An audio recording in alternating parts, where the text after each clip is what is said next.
March 16, 2026. We are in the 5th year and on day 23 since the start of the full-scale invasion. Welcome. I greet you to the Situation Report. In today's report, we will take a look at some territorial shifts, and we will also look at a new type, although it's not so new for us, but it is for Ukraine, a new modernization of the Leopard 1A5, which the Ukrainians are currently testing. We will also take a look at how drone attacks in the past have been successful, since there are only the first satellite images available, as well as many other points of interest. Currently, Ukraine is testing a profound modernization of the Leopard 1A5, which conceptually goes far beyond a classic upgrade.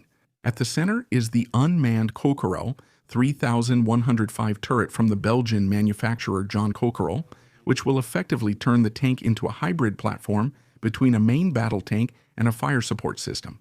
The turret is equipped with a 105mm high-pressure cannon and features a fully digital fire control system. However, the crucial difference compared to a classic main battle tank does not lie in the automation of the turret, but above all in an expanded mission documentation. The system is intended to be capable of delivering indirect fire from covered positions, a capability that has so far hardly been provided for in Western tanks. This means specifically that the Leopard could respond similarly to artillery, without needing direct line of sight to the target. In combination with drone reconnaissance, this creates a system that can engage targets without directly exposing itself to enemy anti-tank defenses. Especially on the current battlefield, which is heavily influenced by drones, anti-tank guided missile threats, or precise reconnaissance, this would be a significant advantage. Of course, there's also the unmanned turret itself. This reduces the crew's vulnerability, since no soldiers have to be inside the turret anymore. At the same time, it allows for a more compact design and potentially faster target acquisition through automated processes. If the concept proves itself in practice, it could have far-reaching consequences. The Leopard 1, originally an outdated battle tank, has been upgraded to a very cost-effective, versatile support platform. Particularly relevant is the manufacturer's proposal to retrofit the entire Leopard 1 fleet accordingly. Strategically, a clear trend is emerging, away from the classic use of heavy tanks in direct frontline combat towards networked, partially indirect combat platforms that will work closely with drones, sensors, and digital fire control. Whether this concept will prevail naturally depends on whether the advantages, especially the indirect fire capability, outweigh the limitations in direct combat. If that's the case, modernization could be an example of how older platforms can be adapted to the reality of modern, drone-supported battlefields. And yes, that's pretty interesting. We've seen that the Ukrainians have received quite a large Leopard fleet, especially the 1A5 type, but they've hardly used them.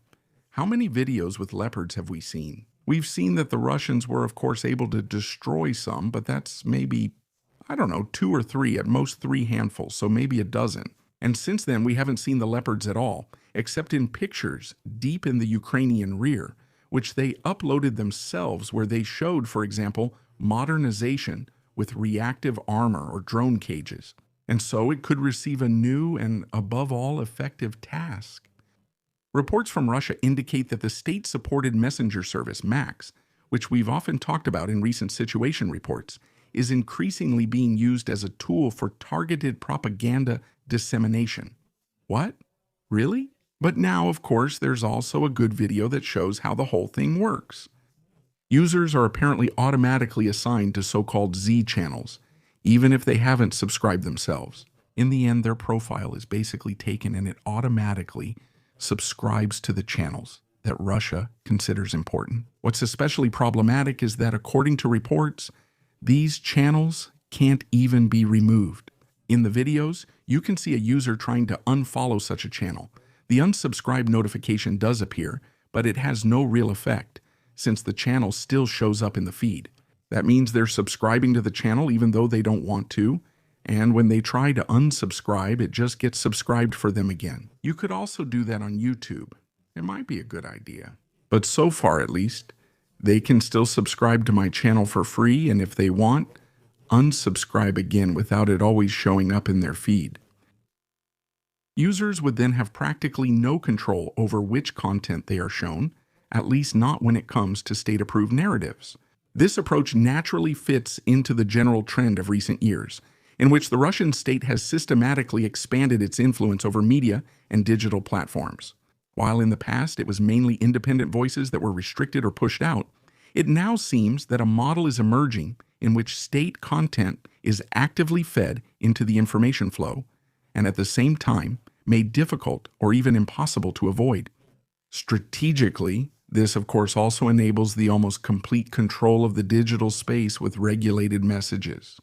At the same time, the visibility of alternative perspectives is further reduced, because channels that do not spread what the Kremlin wants to spread are simply shown less or not at all. And if this practice continues to be confirmed and expanded, then it would be another step toward an information system that is no longer based on choice, but only on control, just as I have been saying since November or so.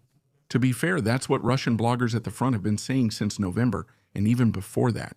And that's exactly why. Telegram may always be preferred, but now this brings problems, since Telegram has now been banned at the front. And, as we've also heard, in some cases even the military police are checking whether the app is on the phone. On the Kupiansk axis, the Ukrainian 14th Mechanized Brigade has once again repelled a mechanized attack by Russian forces. The attack was carried out with a contingent of armored vehicles and ATVs, which has now become a typical pattern of Russian advances. Heavy equipment is combined with fast, light elements that then try to drive through somehow and basically approach positions, hoping that the other high-value targets will be hit first, so to speak. According to Ukrainian sources, 2 MTLBs were destroyed and 11 ATVs were disabled. In addition, 18 Russian soldiers were reportedly killed and 5 others wounded. Russia continues to try to achieve local breakthroughs with fast, flexible assault groups. At the same time, the result underscores the effectiveness of the Ukrainian defense in this sector, which has been held for years, since such attacks can still be consistently intercepted. Satellite images show a successful drone strike on an aircraft repair facility in Russia's Novgorod region. The released footage shows a damaged hangar, indicating a direct hit. It remains unclear whether there were any aircraft in the hangar at the time of the attack. The affected facility is of particular importance because it services military aircraft. If the damage to the infrastructure is more extensive, this could at least temporarily affect maintenance and repair capacities, especially in the military sector, where these facilities are key to aircraft readiness, which is not always assured. I mean, the now almost monthly plane crashes in Russia without enemy involvement don't just come out of nowhere. Statements from Russian sources once again paint a very bleak picture at the front. Discipline problems are reported, but we've always known about them. Disorganization and a massive loss of trust in their own leadership, which is somewhat new now, because it wasn't really like that in the past. It was often said, oh well, about 80% of the unit died in a pointless attack, but we still believe in the leadership and so on and so forth. However, individual soldiers now report that comrades disappear or desert after a short time, while at the same time there is talk of significant financial incentives, which apparently are not enough to stabilize morale in the long term. And that is an extremely important aspect, because most of the soldiers on the Russian side, and I would estimate about 70%, are there voluntarily. They are there because after the mobilization, which was already very unpopular, new incentives had to be created, and a lot of money was promised. In the region, there were really very, very high payments, one-time payments, and also promised salaries if you volunteered to go to this war. Many people did that because 2 or 3 months at the front basically equaled 1 or 2 years of regular wages. Of course, you think about it, but at some point that's it. At some point you reach the limit where a reasonable person says, hey, it's not worth it to me. And at some point you just can't offer more. And it seems that the pool of people willing to go to war for a certain amount of money is almost exhausted. We can also see that since around February, Russia has had more losses at the front than they can draft or recruit. They're not bringing in new people. They're getting people who are volunteering. That has to be said. There's no large-scale mobilization or state mobilization, at least not at the moment. But moving on, of course, the accusations against the chain of command are particularly serious. According to this, the equipment and supplies, some of which are provided by volunteers, are not reaching the fighting units but are being siphoned off at higher levels. In other words, it's a matter of corruption. That means if some organization on the Russian side says, for example, we're collecting sleeping bags because the army can't manage to distribute or hand them out. Sleeping bags are gathered in large numbers. They collect sleeping bags and raise money to buy more. That is then packed together, sent to Russia, and from Russia basically into the occupied Ukraine. And then there are people who don't pass it on to the front, but simply keep it for themselves.